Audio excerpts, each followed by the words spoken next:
não é C3, mas a derivada tem essa propriedade, tá certo? Eu não me lembro muito bem, mas eu acho que eu posso estar enganado, mas há uma função. Como é que é? Se essa função aqui for convexa ou côncava, se a derivada de Schwartz é negativa, então essa função aqui eu acho que é convexa ou côncava, certo? É equivalente, tá certo? Então, se você tiver uma função tal que isso é convexa ou côncava, não me lembro, esse princípio do mínimo também vale.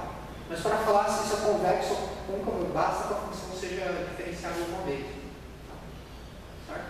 Se é convexa ou não é uma coisa que tem a ver com a geometria do gráfico, não tem nada a ver com a segunda derivada e terceira derivada. Então você pode generalizar esse princípio do mínimo para situações onde a função não é C3, tá certo? Mas eu vou falar sobre isso. Aliás, tem uma situação onde as pessoas tentavam generalizar esse princípio de mínimo e o que a gente vai falar hoje para situações onde a função é menos diferenciável, tá certo? Digamos C1, né? Então, muitas das coisas que a gente vai fazer não vale só para C1, né? Embora esse princípio funcione, mas vale para funções que são o que a gente chama de C1 mais Z.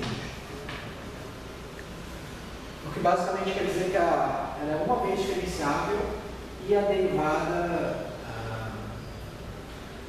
uma vez diferenciável e a derivada é exígua, que significa que se pega f de x mais h mais f de x menos h menos 2 vezes f de x, isso é menor que uma constante vezes h. Isso é a condição zígua.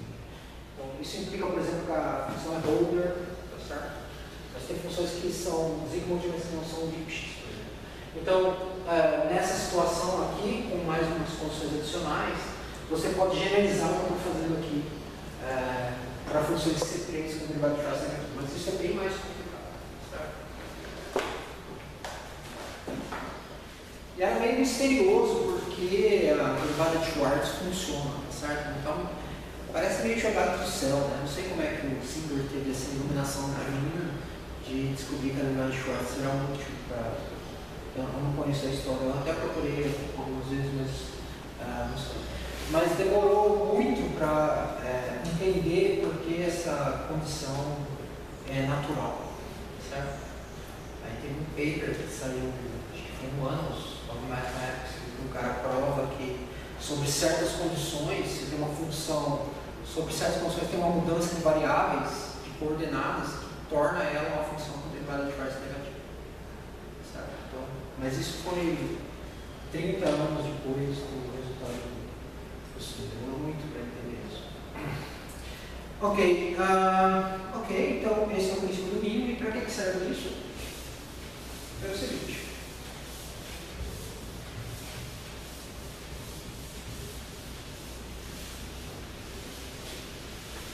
Bem, o primeiro resultado, a primeira consequência da derivada de Schwartz negativa é o seguinte. Acho que fizeram essa pergunta para mim. Aqui eu tinha uma transformação que eu tinha posto na lousa e me perguntaram se ela tem infinitos pontos periódicos. Né? Então a gente viu várias situações onde a transformação tem, inclusive no intervalo, né? 2x mod 1 tem infinitos pontos periódicos, os pontos periódicos são densos, na verdade. Mas naquele caso, para cada período fixo, se eu te dou o período n, só tem um número finito de pontos periódicos, certo? E a razão é que naquele caso a derivada é maior do que 1 em todos os pontos. Então, se você usa o que a gente chama de teorema da função implícita, você prova que se você tem um ponto periódico, né, período n, né? Só denunciar aqui um exercício, talvez.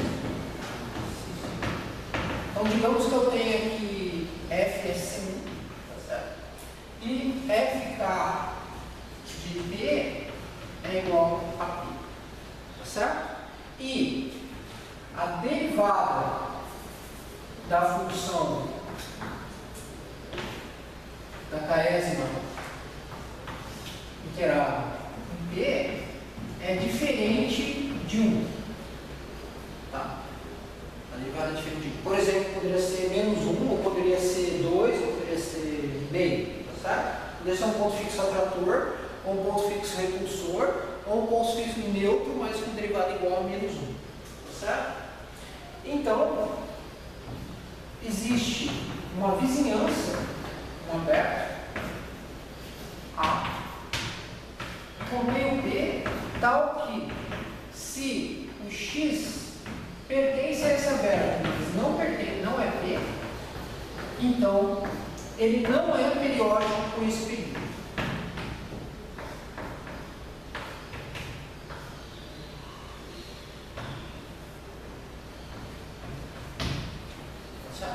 Ele é o que a gente chama de um ponto periódico isolado.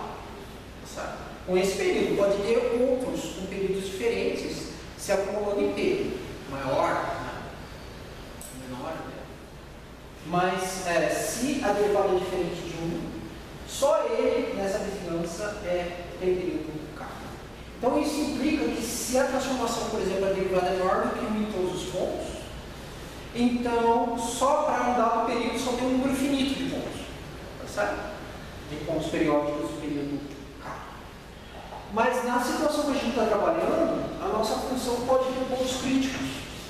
Então, em alguns lugares, a derivada pode ser maior que 0, menor que 0, pode ser 1. Tá certo? Então, tem uma infinidade de possíveis situações e você não pode aplicar diretamente esse resultado aqui. Mas, a gente tem o seguinte teorema, que se a derivada de Schwarz da f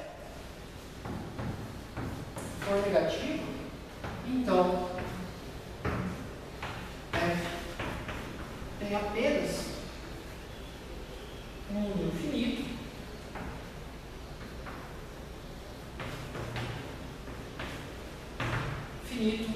de pontos periódicos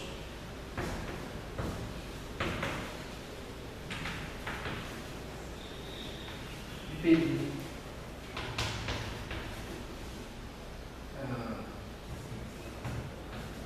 para qualquer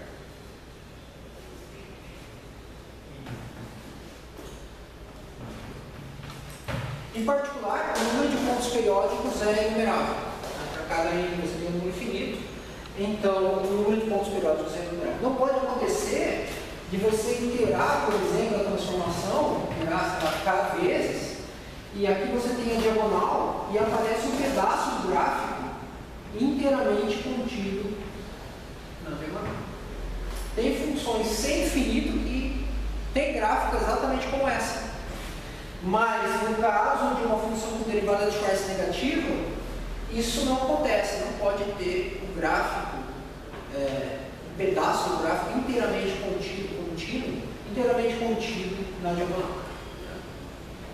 Como funções, de certa forma, funções analíticas. Funções analíticas você não pode ter esse comportamento. Você tem uma função homomorfa e elas coincidem duas funções coincidem numa curva analítica, então elas têm que ser iguais em todo o seu domínio conexo com esse cara. Então, se a f k de x, se a f é analítica, né? E ela é igual a x para uma infinidade de pontos, então essas duas funções, fk de x e x, são iguais mesmo para todos os pontos. Certo? Então, isso de certa forma está dizendo que a derivada de Schwarz se permite evitar trabalhar com supor analicidade, pode ser uma função só C3, e ela tem propriedades, às vezes, similar a propriedades de funções analíticas. E isso aqui também é parecido com essa situação, né? Vocês devem ter visto o princípio do máximo para funções homomorfas. Vocês já viram isso? Né? Que o máximo de uma função é atingido no bordo do domínio. Tá certo? Você tem uma função homomorfa no domínio complexo, o máximo é atingido no bordo, né? Não é atingido no meio. Tá? Então, esse princípio unido, de certa forma, generaliza isso para a derivada de Schwartz, né? Não pode ter coisas assim, ó. O mínimo tem que acontecer nos bordos, o mínimo não pode acontecer dentro, se a função for, se essa derivada for positiva, né? O mínimo não pode acontecer no interior do intervalo, tem que acontecer nos bordos. Ok, tem várias conexões. Ok, então como é que eu provo isso? Deixa eu apagar. Bem, eu vou usar o princípio do nível, então acho que eu quero apagar ali. Vou apagar aqui.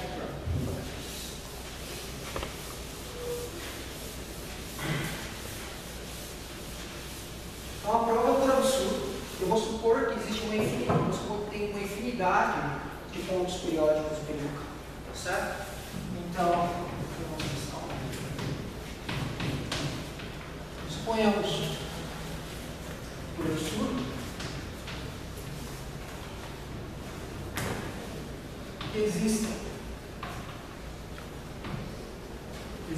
uma infinidade, existe um K, um N, tal que Fn tem uma infinidade. Vamos chamar essa função de G para simplificar a notação, certo? Tem uma infinidade de pontos fixos. Se x tem período n para f, então ela é fixa para g, tá certo? Então isso aqui acontece infinitas vezes.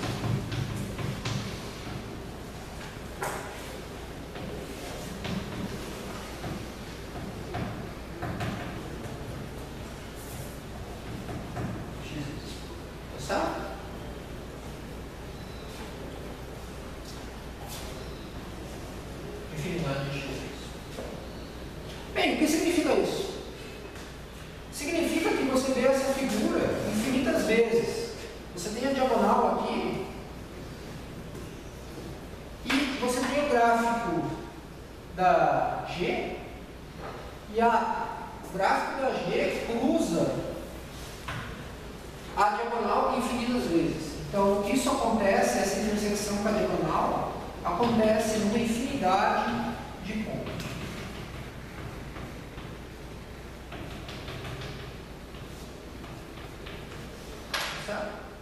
Bem, mas pelo teorema do valor médio, a gente sabe que qual é o coeficiente angular dessa secante? O coeficiente angular dessa secante é 1. Então tem um ponto aqui entre x1 e x2, bem, eles não tem que dar coordenadas dessa forma, mas tem um ponto aqui, talvez y1, onde a derivada da g é 1. E a mesma coisa entre esses dois pontos. Então, a derivada em y2 também é 1. E assim por diante. Portanto, existe uma infinidade de y, tal que a derivada nesses caras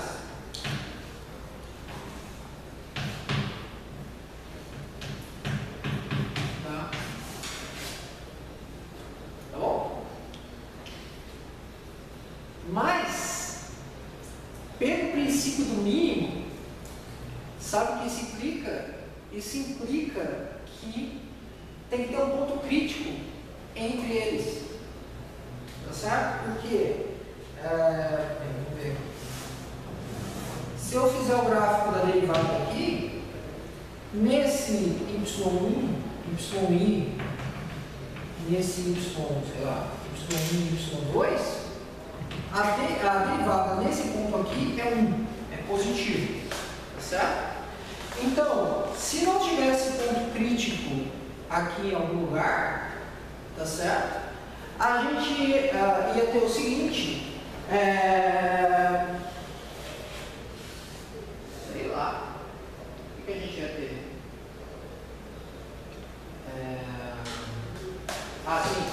Se a gente tivesse Se a gente tivesse, sei lá, o que a gente deve pensar?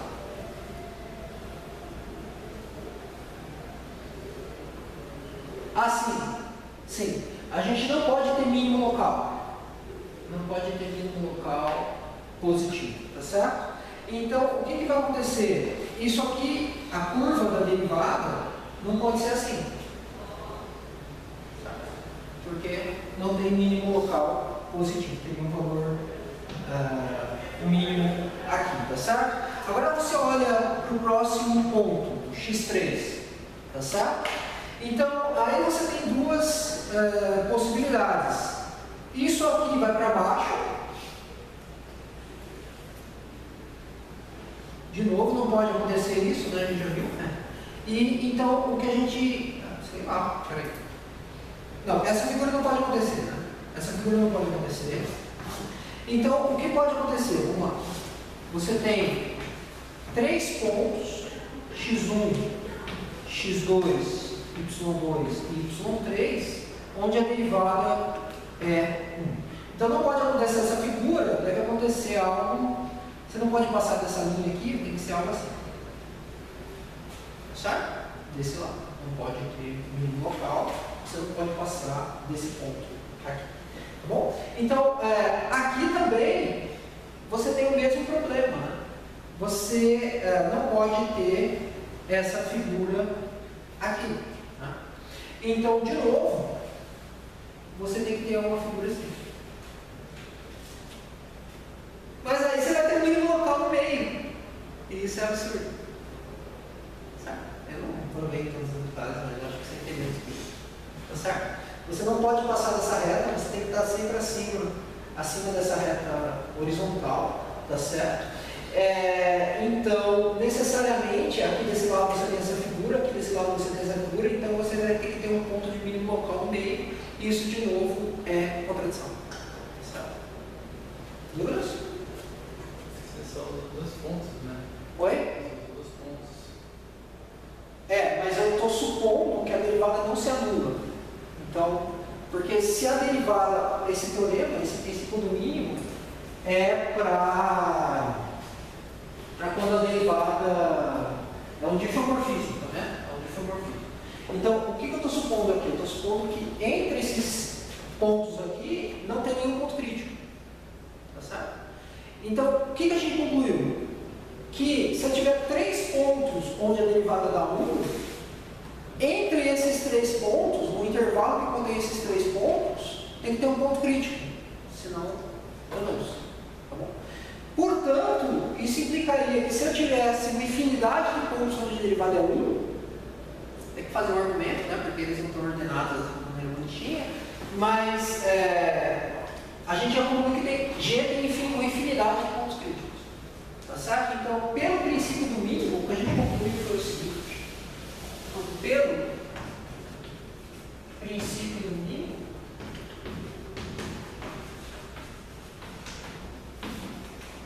G teria uma infinidade de pontos. O que é impossível.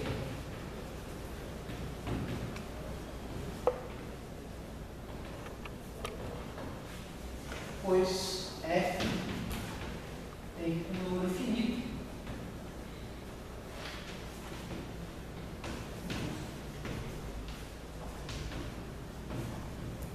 Como a F tem um número finito de pontos críticos, você pode ver que a G não pode ter uma infinidade de pontos críticos. A G tem que ser um difeomorfismo. A G, aquela hipótese que eu falei, ela tem que ser C3, a F é um sistema dinâmico, ela tem que ser C3, e a derivada de Schwartz é negativa, e ela tem um número finito de pontos críticos. Mas o princípio mínimo supôs que é negativo, ou não? Isso, exatamente. Então, o que eu estou supondo quando eu fiz esse argumento, eu estou supondo, não tem, a minha afirmação existe algum ponto crítico aqui. Porque se não tivesse nenhum ponto crítico, seria um diff. E aí você pode aplicar o princípio do mínimo e você vai chegar numa contradição. Essa é a ideia da demonstração. Tá certo? Tá certo? E aí acabou. Acabou o resultado. Tá bom? Dúvidas? Então, isso simplifica as coisas, né? Tá certo? Para esse aqui. Na verdade, o argumento que eu acabei de mostrar para vocês, é exatamente o seguinte resultado, né? O seguinte lema. Vou deixar como exercício para vocês formalizarem, que é o seguinte: se A menor do que B menor do que C, né? São pontos fixos consecutivos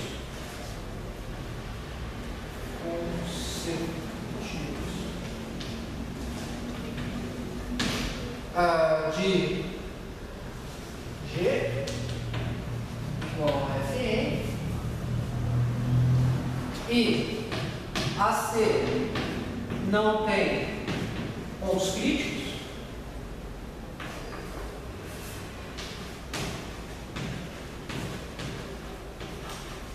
então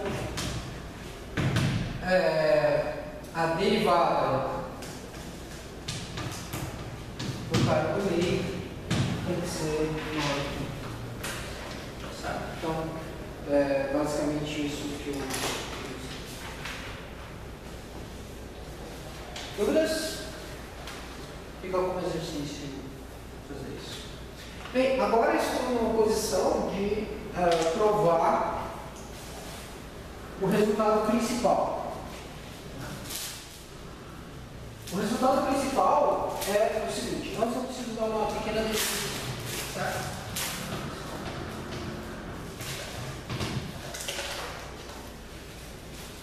Bem,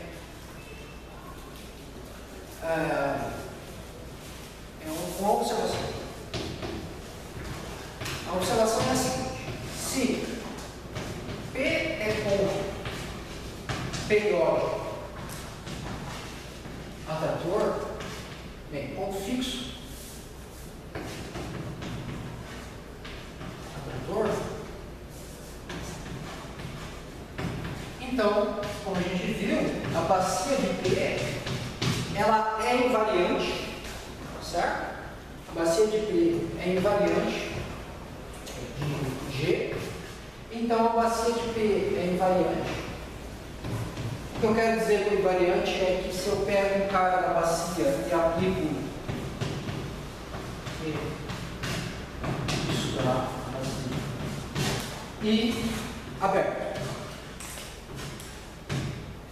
sabe? É um conjunto aberto e ele é invariante. É um conjunto aberto e invariante, tá bom?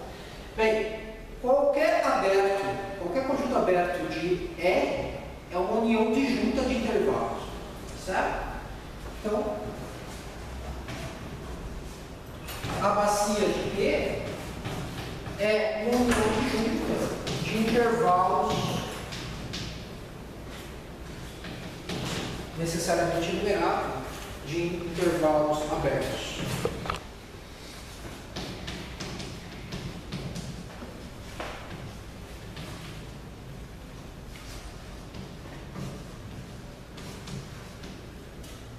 E eles são 2 a 2 juntos. Aquela bolinha ali no meio da união significa isso, porque esses caras são 2 a 2. Bem, um desses intervalos contém o P. P está em um desses intervalos. Esse intervalo é chamado de bacia imediata de atração. Certo? Então, existe um I natural tal que o P pertence a esse intervalo. Certo? Então, esse intervalo aqui, que eu vou denotar como RS, tá certo? É chamado de bacia imediata de atração.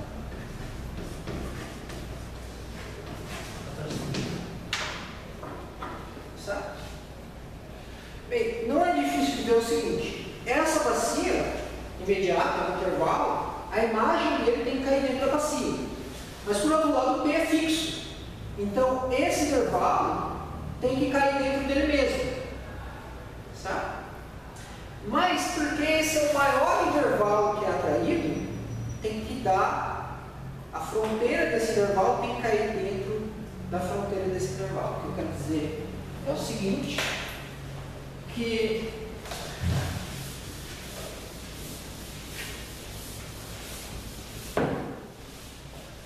note que, necessariamente, se eu pego a G e a G que eu estou chamando, né? A G e aplico em RS, bem, primeiro, se eu pego esse aberto, ele certamente cai dentro dele, porque tem que cair dentro da bacia, e a imagem do intervalo para uma função contínua é um intervalo. Então tem que estar contido lá dentro, então tem que ser a componente conexa que contém o P, então tem que estar dentro da componente conexa que contém o P, que é esse cara. Tá? A segunda propriedade é que, porque se você não pode aumentar isso, porque se você pegar um intervalo um pouquinho maior do que RS, o L e o S eles não pertencem à bacia, eles não são atraídos ao P. Por definição, tá certo? Eles estão na fronteira do intervalo desse conjunto aberto, eles certamente não estão na bacia de atração. Então, esse cara não é atraído ao P, nem esse cara é atraído ao P. Só os caras que estão aqui pertinho, eles podem ser atraídos. Qualquer coisa que está aqui não é atraída, mas esse, o L e o S mesmo, não são atraídos. Isso significa que eles não estão na bacia. Então, isso significa que você não pode aumentar nem um pouquinho esse intervalo de tal forma que está dentro da bacia. Isso implica necessariamente que, se eu pegar a fronteira, né, se eu pegar o L e o S, a imagem dele está contido em R. Você não pode sair fora do intervalo fechado, tem a imagem, né? Isso aqui automaticamente implica, porque a G é contínua, e a imagem do intervalo fechado está contida em RS. Não tem jeito. Agora, você não pode cair dentro, porque se você cair dentro, você é atraído para P. Então, você tem que ficar na fronteira. Então, vai ser R ou vai ser S. Não tem jeito. Então, se você desenhar o gráfico, né, da G, lá você vê o seguinte, o R e o S está aqui. Esse intervalo é invariante, né? Então, se você olhar para G, o ponto fixo P está em algum momento, em algum lugar aqui. Então, o gráfico tem que ser algo assim. Pode ser assim, ou poderia ser onde os dois pontos, tanto o R quanto o S, vão em R, né? Nesse caso. Né? Então, nesse caso, você tem que G de R é igual a G de S, que é igual a R. Tá? Ou o contrário, poderia ser assim: G de R e G de S, ambos são iguais a S. Ou assim. Ou trocado, né? G de R igual a R, G de S igual a S, ou assim, G de R igual a S, G de S igual a... Sabe? Bem, não se preocupe muito com essa última situação, porque se isso é verdade, se eu iterar duas vezes, eu caio nessa situação aqui. Tá? Então, nesse caso aqui, está incluso nesse aqui. É só trocar o iterado pelo segundo iterado e está tudo certo. Tá bom? Juras? Então, a gente só está... Por que eu estou enrolando? Sim, ok. Legal. Então, vamos analisar... bacia imediata da tração contém sempre um ponto crítico. Teorema. Se P é ponto periódico atrator de F, então, pelo menos um ponto crítico C de F é atraído para a órbita.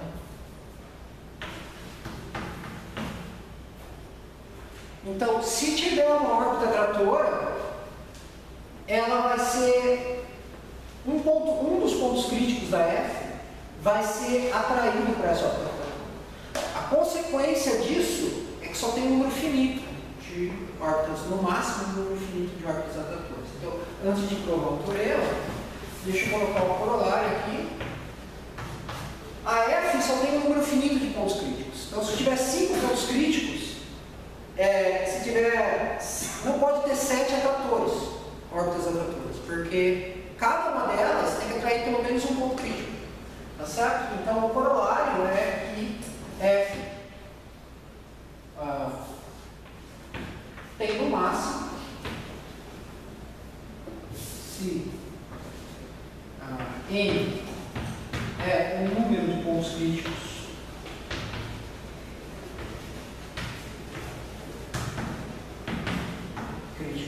de F, então F tem no máximo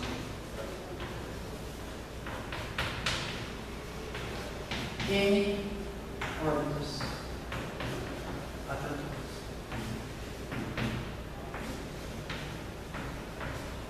Note que isso não está limitando o número de pontos periódicos atratores, porque a órbita pode ser enorme, ela pode ter 1 milhão de pontos.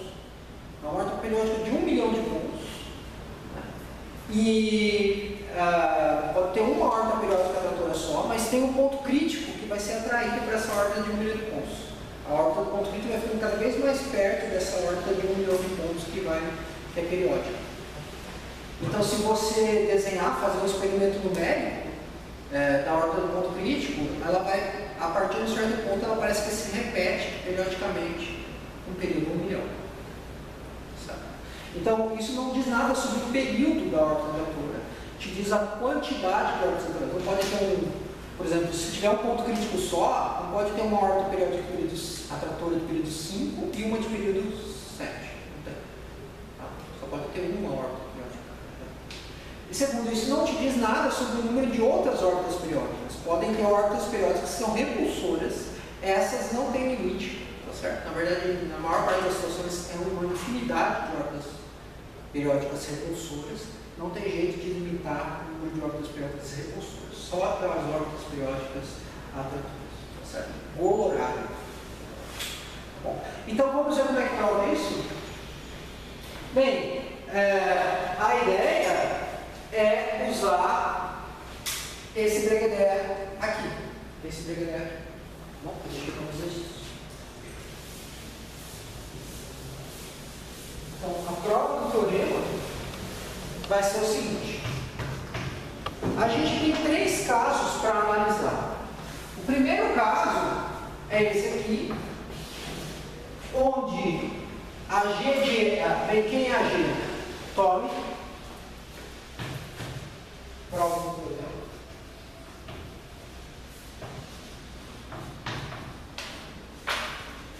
Então, se P é periódica, P é periódica do período K para F, então P é fixo para G, onde essa G é a F iterada K vezes, certo? É o ponto fixo.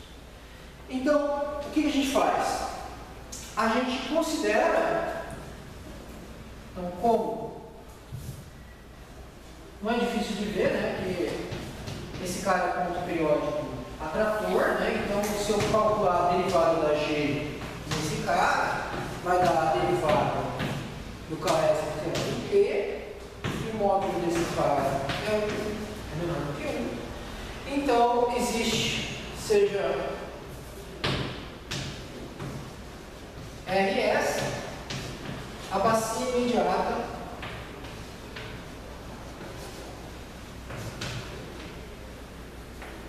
de P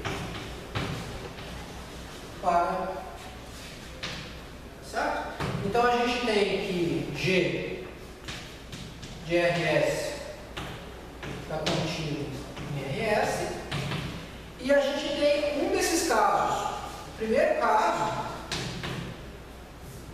é onde G de R e G de S ambos são iguais a R. Mas aí é simplesmente uma consequência do teorema de Rolle, que em algum momento aí, né, o desenho é assim, né?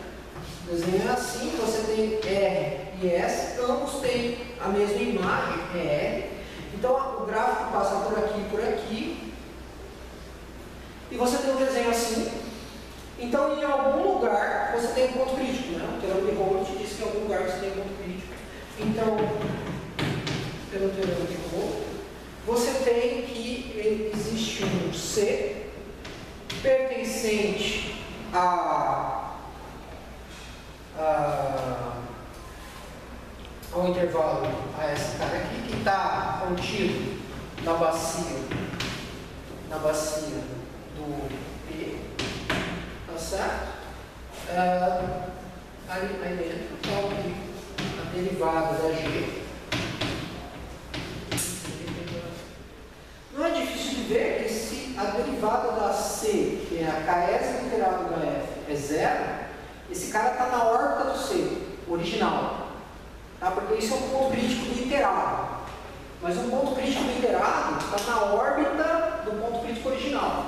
Porque para a derivada, só uma observação, que se eu calcular a derivada do segundo iterado, né, por exemplo, da F, isso vai dar a derivada do primeiro iterado, né, calculada em f de x, vezes a derivada em x. Então, se o segundo iterado a derivada é zero, ou a derivada do ponto original, o x, é zero, ou a derivada do primeiro iterado é zero. Então, a derivada do terceiro iterado é a derivada da f calculada ao longo dos 3 primeiros pontos da órbita de x. Do quinto iterado, dos 5 primeiros pontos da órbita de x. Então, se isso é zero, uma dessas parcelas é zero. Tá certo? Então, você passou pela órbita do ponto crítico. Certo? Então, portanto, talvez eu possa chamar de centímetro, só para não confundir. Então, a derivada é zero. Então, existe um I, né, tal que F, I e C, que é um ponto crítico, tal que esse cara assim. Dúvidas? Certo? Você tem que passar. Esse é o ponto crítico do iterado, mas tem um ponto crítico da F mesmo, que quando eu itero, você passa nesse cara. Bom?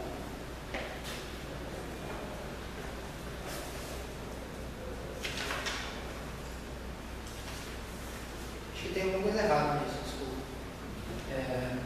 Está errado, é assim. Tá certo? Se eu pego um ponto crítico da G, se eu iterar um certo número de vezes, eu passo onde esse I necessariamente é menor do que o gráfico. Os pontos críticos do KS iterado estão na pré-órbita de C. Uma hora eles batem em C, entre I e J. Tá bom? Então esse é o primeiro caso do teorema de Rolle. O caso 2 é idêntico. Mesma coisa.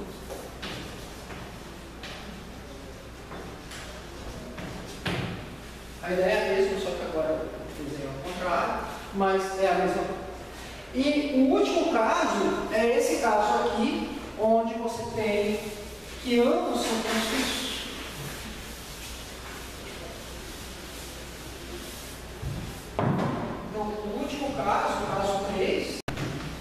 é igual a R e G de S é igual a S. Bem, mas aí vamos supor por absurdo que não tenha ponto crítico, certo? Então, se G não tem pontos críticos no intervalo RS, então por esse lema que eu deixei como exercício, certo? Por esse lema aqui, a derivada em qualquer ponto fixo, então aqui eu ia pegar esse cara igual a R, esse cara igual a S e esse cara igual a P. Esse cara é fixo pela G, esse cara é fixo pela G e esse cara é fixo pela G. Então, por esse teorema, eu teria aqui, por esse lema,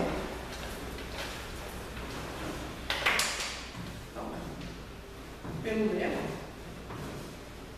a derivada no ponto fixo do meio teria que ser maior do que 1, que isso é absurdo.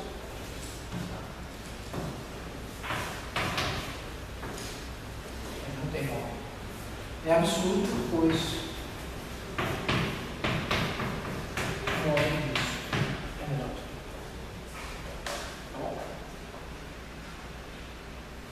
Então, esse é o resultado principal desse tema. E a gente só usou cálculo mesmo.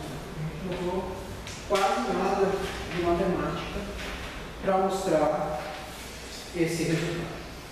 Então, por que esse resultado é útil? Primeiro, te dá um número máximo de órbitas rotatórias, tá certo? Mas uma outra coisa que te dá é um método de se encontrar órbitas rotatórias. Porque se existir uma órbita tratora, algum dos pontos críticos vai ser atraído. Então, o que você faz? Você pega os pontos críticos e itera. Se eles começarem, se a órbita começar a oscilar de maneira bem regular, então você achou a órbita tratora. Certo? E se tiver uma órbita tratora, você vai achar. É claro que se o período dela for 1 milhão, numericamente talvez não seja viável esse método, mas esse método é útil para achar períodos pequenos, 1 milhão. Se você usar um algoritmo, um método numérico eficiente, você vai achar um período de 1 milhão, sem problema. Tá certo? Então, qual é o método? Método para encontrar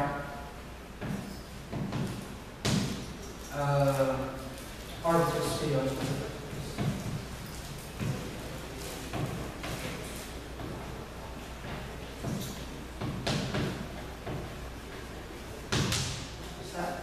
Então, o método é o seguinte: se encontra os pontos críticos de F,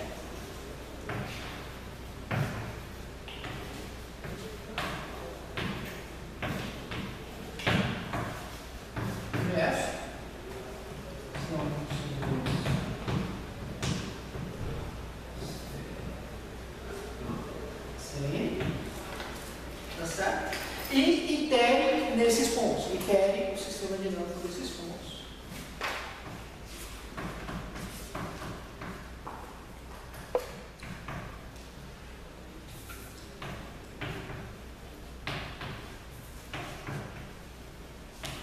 Nesses pontos. E veja se a órbita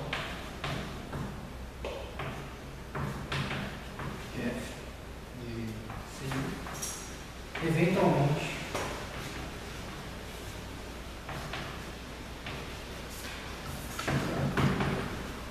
bem próximo de uma órbita periódica.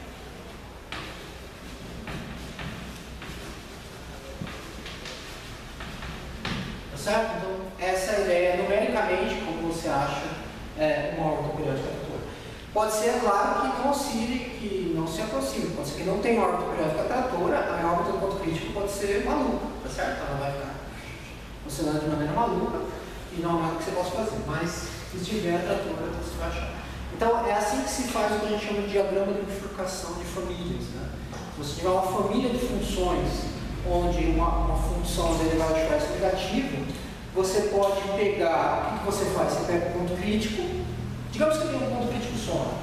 Esse é se você gosta de exercícios numéricos, né, de programação básica mesmo, você pode fazer exatamente, estudar essa família. Né? Um exemplo é você estudar essa família, a família logística. Fx igual a lambda x. Então a ideia é ver como o comportamento dinâmico dessa família muda com o parâmetro lambda. Né? Então o que você faz? Aqui só tem um ponto crítico, né? Um único ponto crítico. Meio. Esse é o ponto crítico para qualquer parâmetro. Então o que você faz fixa, você faz um for, né? Você vai variando lambda de 0 até 4 com alguns incrementos. Aí você fixa um lambda, tá certo? E você desenha aqui os pontos de acumulação da órbita do ponto crítico. Então você desenha os pontos lambda x, onde x pertence ao seguinte conjunto. Você itera, é claro que não dá para achar os pontos de acumulação computacionalmente, né? A sequência, você pega a órbita e vê os pontos de acumulação da órbita de meio. Mas o que você pode fazer, por exemplo, é iterar isso 10 elevado a 6 vezes. Você pega todos os iterados até 10 elevado a 6, de 1 milhão até 2 milhões dos iterados. E você desenha esses pontos aqui. Se tiver uma ordem periódica de período 3, então a órbita vai ser atraída e isso aqui tem basicamente 3 pontos. Certo? Porque todos esses casos vão estar bem próximos dessa órbita de período 3. Então você vai ver só 3 pontos nessa linha vertical. Então quando você vê só 3 pontos, significa que tem uma órbita periódica tratora de período 3. Certo? E pode ter um ponto neutro também, mas em geral significa que tem uma órbita periódica tratora de período 3. E você faz isso para vários lambdas de 0 até 4. É muito fácil fazer isso. Esse é o que a gente chama de diagrama de bifurcação.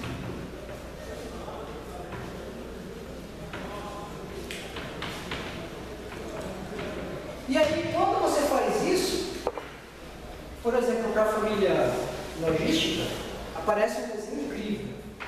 E aí vocês vão ver por que chama de diagrama de bifurcação, porque tem uma infinidade de bifurcações. A gente já analisou quando o lambda é pequeno. Quando o lambda é pequeno, tem um ponto fixo atrator, o princípio de Banach. Então, se você pegar um lambda pequeno, tem um ponto só na reta vertical correspondente ao lambda. Então, você vê, para cada reta vertical para lambda pequena, um ponto só, que é esse atrator. Todos esses 1 milhão de pontos estão muito próximos do ponto fixo atrator. Mas aí tem um parâmetro aqui que acontece uma coisa. A partir desse parâmetro, a reta vertical tem 2 pontos. Isso significa que a partir desse cara, tem uma órbita periódica trator de período 2. E nesse ponto aqui, nesse ponto na bifurcação, por isso que chama bifurcação, passou de órbita periódica tratora de período 1 para período 2. Aqui, você tem uma órbita periódica semi-atratora. Vou explicar isso hoje. Mas o que é legal é que isso se repete. Aí você vai aumentando o parâmetro, aparece mais uma bifurcação. Agora você tem período 4. E aí, se você repete de novo, tem uma órbita de período 8. E é um resultado muito difícil de provar, mas essas bifurcações se repetem infinitamente. Só que elas não vão até infinito. Tem um certo parâmetro especial aqui do ângulo infinito, onde as bifurcações se acumulam. Então, tem uma árvore com infinitos ramos, e esses ramos vão se aproximando aqui. Nessa reta aqui em particular, os pontos de acumulação da órbita do ponto crítico é o conjunto de Cantor. É um conjunto de Cantor, nessa coisa aqui, é uma poeira de Cantor. Aí a partir dessa linha, a coisa complica. Vão aparecer algumas bifurcações aqui, mas tem umas linhas que parecem todas cheias aqui. Parece um intervalo. A órbita do ponto crítico é densa em um certo intervalo, então você vê uma porção de coisas, mas de vez em quando abrem umas janelas de regularidade e aparecem as bifurcações de novo. Às vezes tem no período 3, bifurca. Aí tem infinitas janelas. Tá? Então, esse parâmetro especial é chamado de parâmetro de Fermi.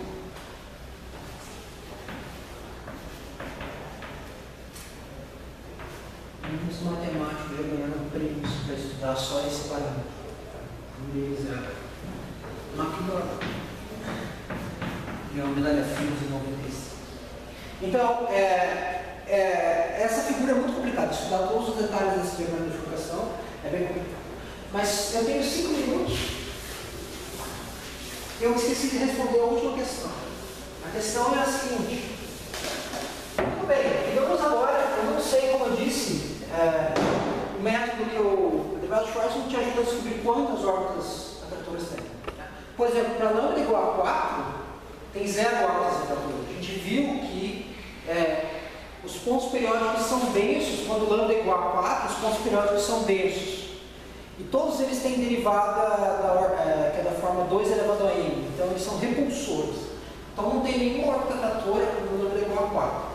Quando lambda pequena, a gente tem um ponto fixo, tem uma porção de comportamentos possíveis. Mas a pergunta é, se tiver uma órbita periódica atratora, quantos pontos são atraídos? Certo? Então, a gente tem o seguinte teorema que não está nesse. Que é o seguinte, seja lambda entre 0 e 4, tal que F lambda, que é esse sistema de lambda que fixo, x tem necessariamente uma órbita só, né? Uma órbita periódica.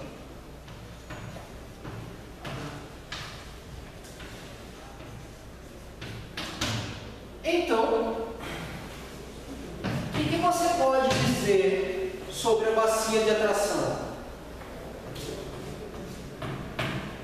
A bacia de atração da órbita, bem, vamos chamar de órbita de P, uma certa órbita lá, de algum período que não interessa. O que eu posso dizer desse cara? Eu sabia que ele era aberto. Eu sei mais, ele é aberto e denso.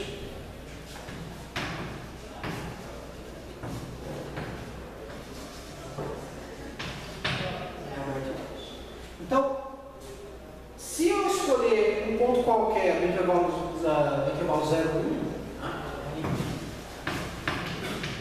se eu pegar um ponto qualquer do intervalo 0, 1, pode ser que ele não esteja na bacia, não seja atraído.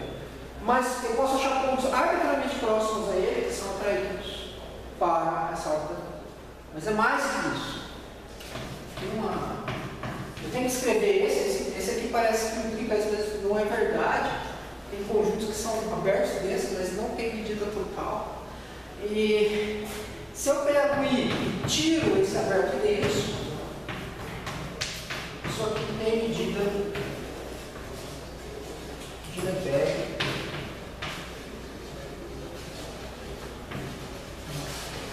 Então, esse conjunto é desprezível do ponto de vista da teoria da medida. Com probabilidade 1, se você escolher um ponto ao acaso, 0, 1, ele vai estar na bacia de atração, vai ser atraído pelo pessoal do atrator. Então, essa melhor situação é quase como o princípio de contração de Banach. Não é todo mundo que é atraído, mas quase todo mundo é atraído. Você consegue descrever as órbitas de quase todo mundo. Aí tem algumas exceções, tem um conjunto fechado, que é esse conjunto aqui, que, por exemplo, os pontos periódicos podem ser uma infinidade de pontos periódicos. Aí os pontos periódicos são repulsores, são densos nesse conjunto fechado, pode acontecer. Isso. Então a dinâmica aqui dentro, desse complementar, é complicada, mas é muito pequeno, então é o melhor possível. Tá? E bem, esse teorema é difícil, mas não é bem mais difícil do que a gente fez aqui, mas não é o fim do mundo. Agora deixa eu enunciar um teorema em 3 segundos, que é, esse teorema é realmente difícil, ele foi provado independentemente, a história é complicada, foi provado independentemente por 3 matemáticos, Wild e, agora, Grazia, não sei escrever, são poloneses, Grazia,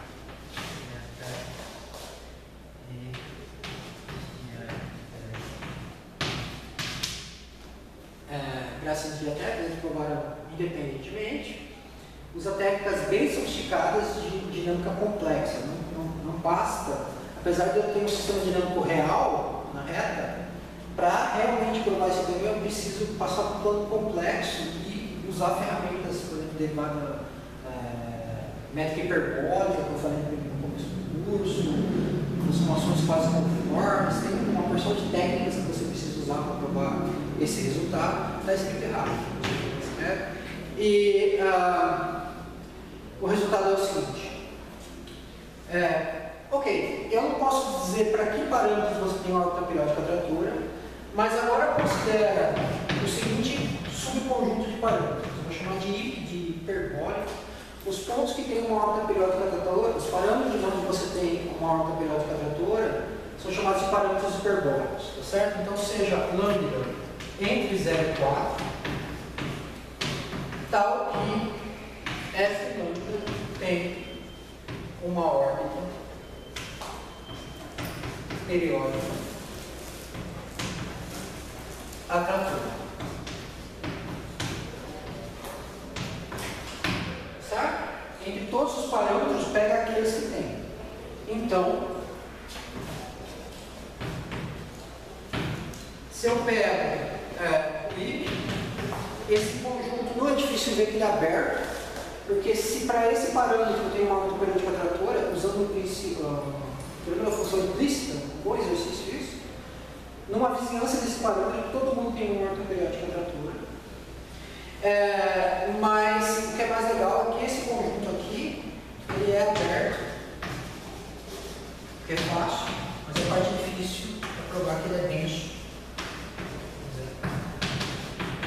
Então, pelo menos do ponto de vista topológico, para quase todo parâmetro aí do ponto de vista topológico, conjunto aberto e denso, você tem uma órbita periódica tratora.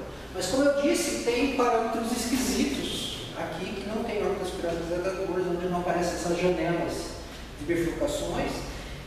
E o que é surpreendente, esse complementar, ao contrário dessa situação no espaço de fase, no espaço de parâmetros, o complementar disso tem medida positiva. Então tem coisas que você tem uma probabilidade positiva de você escolher um parâmetro que não tem órbita periódica tratora. E aí vem toda uma outra história. Aí você usa a teoria ergótica para tentar entender esses parâmetros. Tem os matemáticos brasileiros, o Arthur Ávila, foi um exemplo, que tentou estudar esse complementar, viu? E o Ávila, que tentaram entender o complementar dos perguntas. Bem, isso. Próxima aula prova, e aí a gente continua.